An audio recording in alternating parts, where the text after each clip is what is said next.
আপনারা ভণ্ডামি বাদ দেন, ভণ্ডামি বাদ দিয়ে অন্তরে কি আছে একটু খুলে বলেন।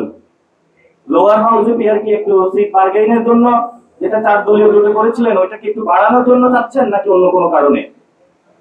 গণভোটের প্রশ্ন বা তারিখটা আগে চাচ্ছেন, এটা কি কিছু সিট বাড়ানোর জন্য নাকি অন্য কোনো কারণে? যদি রাজপথে নামতে হয় যৌক্তিক দাবি নিয়ে নামেন। আর তাদের কাছে নতুন করে একটি ভর চেপেছে তাদের উপরে। তারা জনগণকে বোঝাতে চাচ্ছে যে আমরা হলো বিএনপির অ্যান্টি, বাংলাদেশের নতুন একটি জায়গা নিয়ে যেতে চাই। আমরা মনে করি যে জামায়াত এবং বিএনপি নিজেদের মধ্যে আন্ডারস্ট্যান্ডিং করে ইলেকশনে সিট ভাগাভাগি করতেছে এবং সেখানে তারা জামায়াত প্রশ্ন নিয়ে এসেছে লোয়ার হাউসের পিয়ার, বিএনপি প্রশ্ন নিয়ে এসেছে নোট অফ ডিসেন্ট। এগুলো নিয়ে তার সরকারের সাথে বার্গেইন করতে চায়। কোথায় ডিসি নিয়োগ দিবে, কোথায় এসপি নিয়োগ দিবে। জাতি যখন সংকটে, এই দুই দল বাংলাদেশকে অন্য একটি সংকটের দিকে নিয়ে যাচ্ছে। তা আমরা এনসিপির পক্ষ থেকে বলবো, আমরা জনগণের কাতারে দাঁড়াচ্ছি, পক্ষে দাঁড়াচ্ছি। আমাদের কাছে গডফাদার নাই, আমাদের কাছে রয়েছে কিছু শ্রমিক, কিছু আলেম ওলামা, কিছু নারী, বাংলাদেশের হিন্দু সমাজ, আমাদের সাথে রয়েছে প্রান্তিক লেভেলের ভালো কিছু মানুষ, যাদের দিয়ে আমরা নতুন বাংলাদেশ দাঁড়া করাতে চাই। ওই জন্য জামায়াত ইসলামের প্রতি আমাদের আহ্বান থাকবে, সঠিক জায়গায় কথা বলুন, জায়গায় কথা বললেন না। ৭১ও আপনারা উল্টাপাল্টা কাজ করেছিলেন, ২৪ও এসে এখন মাথায় ভূত চেপে উল্টাপাল্টা কাজ শুরু করেছে। জামায়াত ইসলামীকে আমরা বলবো, গণভোট নিয়ে জনমনে আতঙ্ক সৃষ্টি না করে সংস্কারের জন্য নোট অফ ডিসেন্টের প্রক্রিয়াগুলো কিভাবে আমরা একটি সমাধানে পৌঁছতে পারি, আদেশটা কিভাবে জারি করা যায়, ডক্টর ইউনূস শহীদ মিনারে কখন এসে জারি করবেন, সেই বিষয়ে আপনাদের দাবি তোলা উচিত। আমরা এনসিপির পক্ষ থেকে মনে করি জামায়াত যে দাবিগুলো তুলতেছে, লোয়ার হাউসের পিয়ার এবং গণভোটটা আগে দেওয়া, এগুলো হলো জামাতের ভণ্ডামি, এগুলো হলো কিছু সিটের বার্গেইনের জন্য। যাতে রেসপন্সিবিলিটি নিয়ে আসা যায়, অ্যাকাউন্টেবিলিটি নিয়ে আসা যায়, সেজন্য আপার হাউসের কথা উঠেছে। কিন্তু বিএনপির সাথে নোট অফ ডিসেন্ট দিয়েছে। আমি কারো ব্যক্তিগত জায়গায় অ্যাটাক করতে চাই না, কিন্তু জনতার রক্তের উপর দিয়ে যে কনসেনসাস কমিশন সুপারিশমালা দিয়েছে,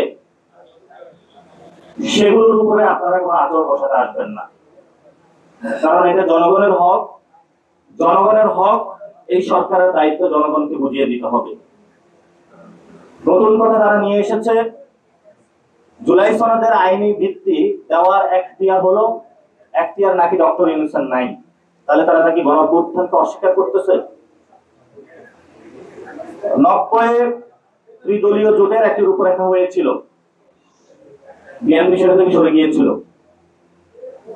২৫ সালে এসে তারা আর এটা পারবে না, কারণ বাংলাদেশের বড় একটা অংশ রয়েছে এখন তরুণ সমাজ।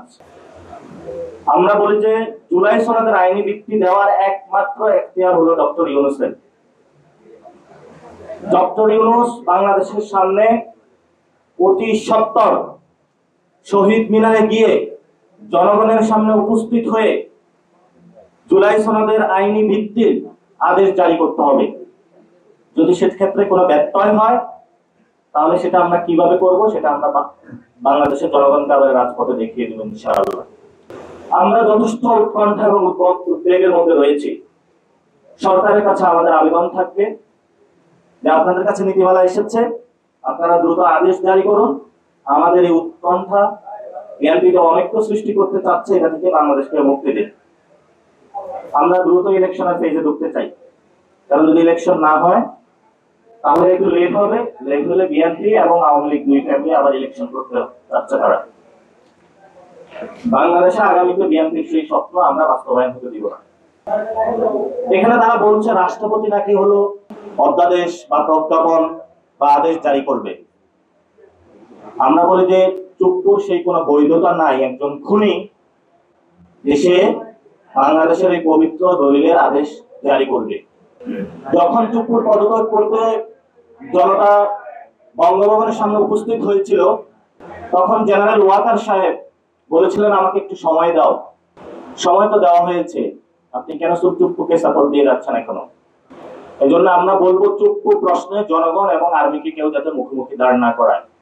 চুপ্পুকে দিয়ে আদেশ দেওয়ার বাংলাদেশে কোনো চেষ্টা চালানো হয় তাহলে জনতা বঙ্গভবনে চলে যাবে। আগে গণভবনে গিয়েছিল, নতুন করে যদি এই ধরনের কোনো প্রচেষ্টা চালানো হয় তবে জনতা আবার বঙ্গভবনে যাবে ইনশাআল্লাহ।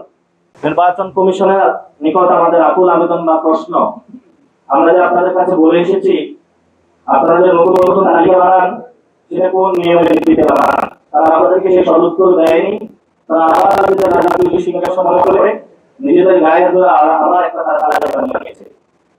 আমরা ভালো করে বলে আসছি, এনসিপি শাপলা চায়, এনসিপি শাপলা নিয়ে নির্বাচন করবে।